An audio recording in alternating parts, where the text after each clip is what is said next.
Kobeni se alegrado de que Denji ha llegado, aunque se siente decepcionado.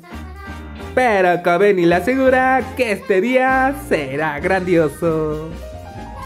Aburrido se pregunta cómo es que lo hará, pero ha olvidado una cosa, y es que Kobeni siempre se ha movido muy bien, y eso que no querías.